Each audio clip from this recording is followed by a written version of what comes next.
Well, a new study came out last week that claims that shouting at children or using a raised voice can be as damaging as physical or sexual abuse. It raises a couple of important issues. Let's check it out.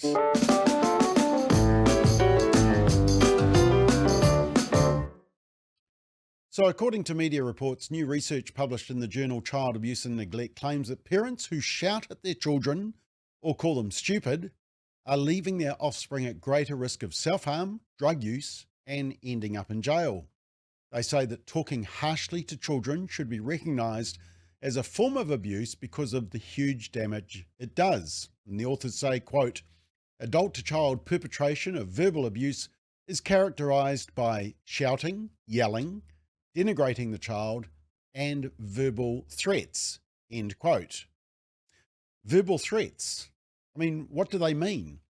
If you don't eat your veggies, there's no pudding. If you don't get off your phone, the phone will be confiscated. Is that a verbal threat? Is that abuse? The academics claim, quote, these types of adult actions can be as damaging to a child's development as other currently recognised and forensically established subtypes of mistreatment, such as childhood physical and sexual abuse. And the study examined existing evidence on the impact of child verbal abuse. There was one recent paper, a UK study published in the British Medical Journal. It had a sample of 20,000 UK residents, and it found that those who had been verbally abused were twice as likely to use cannabis, more likely to have feelings of low mental well-being, binge drink, time in prison, and be both a victim and a perpetrator of violence, which is interesting because I thought we were told that only smacking leads to violence. Maybe not, eh? Now, one of the authors of this new paper is Shanta Dubey from Wingate University, and she spoke to CNN about it.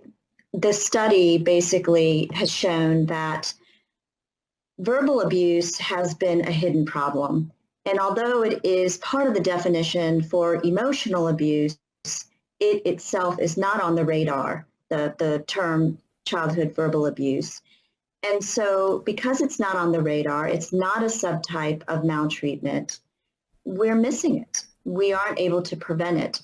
And what the data is showing, in fact, is that while physical and sexual abuse still occur amongst children, the prevalence, or if you will, the percent of individuals with experiencing those forms has declined over time, whereas emotional abuse, which has increased over time and has that definition of verbal abuse, is on the rise. Kids say mean stuff to kids all the time. It's one thing, though, to be called stupid, lazy, you're worthless at school or, out on the playground.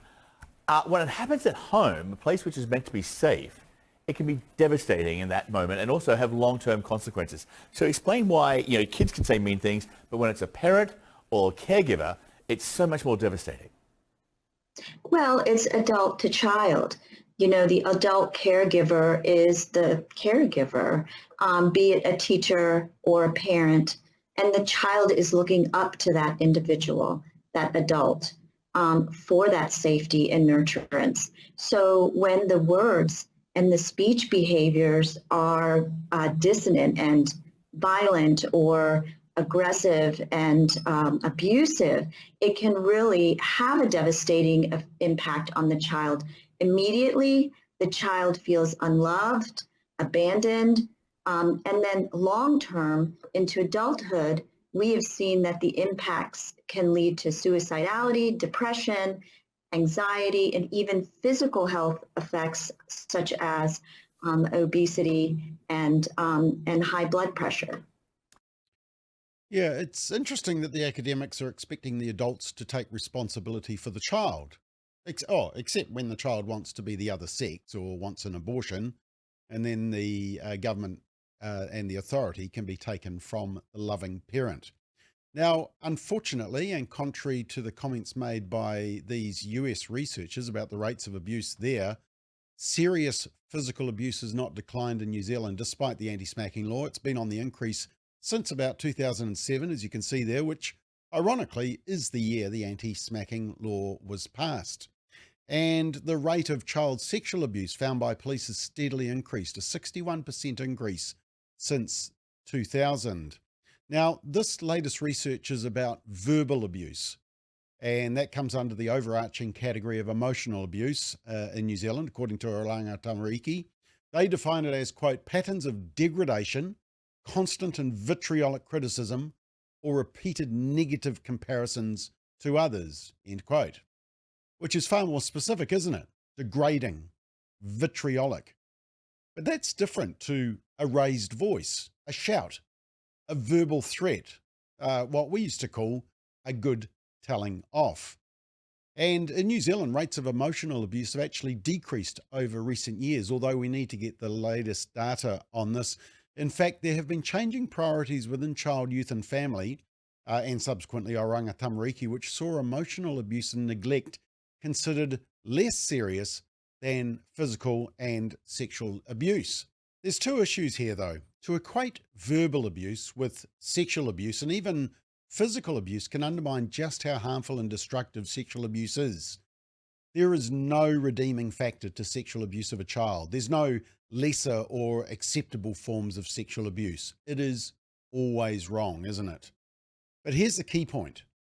During the anti-smacking law debate, a law which was rejected by the overwhelming majority of New Zealanders, but rammed through by politicians anyway, we argued that studies cited by opponents of smacking didn't adequately distinguish the effects of smacking as practiced by non-abusive, loving parents from the impact of severe physical punishment and abuse by rotten parents. The researchers just lumped them all together in one group. And that's what these researchers seem to have done with verbal abuse. They've treated telling off your child in a loud voice or in a stern way, and with the threat of a consequence. They've treated it the same as screaming at them and swearing at them. But they're very different things. There won't be many parents, I think, who can say that they've never had to shout at their child or use a raised voice, either to warn them from doing something dangerous or to communicate the seriousness of an action, or even just to get their attention, or to emphasize how serious the bad behavior is. But we've been told that smacking is the problem. We've criminalized good parents for using a technique which can work. What about other forms of correction of children, though? Are they also problematic? You see, supporters of anti-smacking laws haven't been able to identify alternative methods of discipline that can be effective in reducing certain child behavior problems. This latest research says that verbal abuse is as bad as physical abuse. Well, a 2013 study from Oklahoma State University referred to 3 recent studies of 12 disciplinary tactics that parents could use instead of smacking. But they found that no tactic was ever always associated with reduced child behavior problems. And 7 of the 12 tactics actually predicted significantly worse behavior problems in at least one analysis. Other studies have shown that expressing disappointment or yelling or scolding are associated with many significantly adverse outcomes of smacking, and that timeout and shaming were also significantly associated with internalizing problems. Now, the timeout technique, used by parents for decades, exploded into public domain, you might remember, in the early 2000s thanks to TV super nanny Joe Frost, who rebranded it as the naughty step technique. But then the parenting experts turned up again. From the Washington Post, experts criticized the timeout technique, saying that it might neglect a child's emotional needs and that isolation, which of course is a defining quality of the timeout technique, is a form of punishment. A while back, an Australian parenting expert labelled timeout as shameful and humiliating and claiming that it creates hurt, anger and defiance in a child, ultimately harming them. They also claim that nervous habits can result in that children should not be told they are naughty.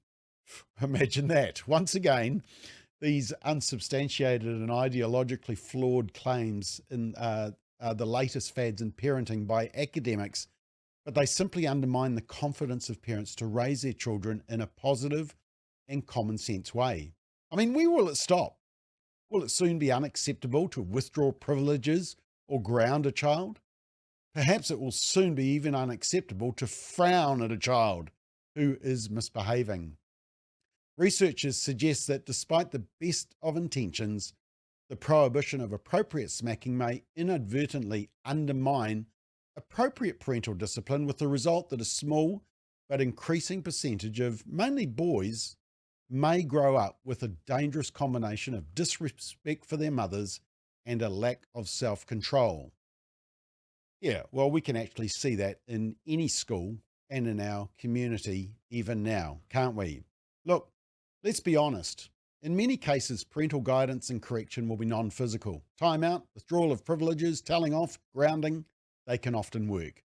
However, sometimes a parent may reasonably decide that a smack is required to correct or prevent defiant or unacceptable behaviour for a particularly defiant child. But the bottom line is that anti-smacking policies are problematic because they contradict our own childhood experiences with discipline and their long-term outcomes. Many of us received a well-warranted smack and didn't think of it as abuse. We didn't like it. But just as we didn't think of a good telling off as a form of abuse, which we also didn't like.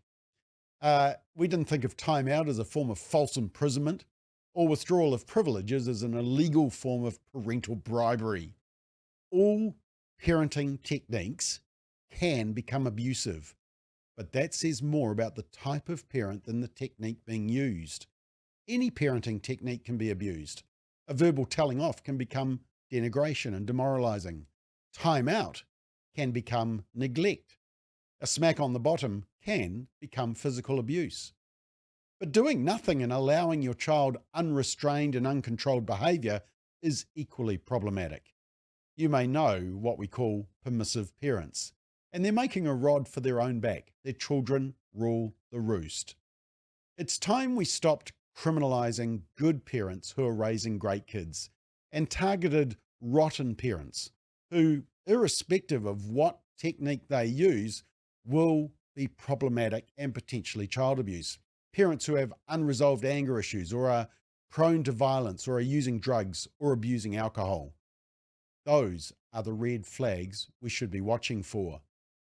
It's the type of parent we should target, not necessarily the technique. Sadly, our politicians failed to make this important distinction, and we are reaping the consequences of that decision back in 2007. As well-known parenting expert Helen Clark once said, "A ban on smacking defies human nature."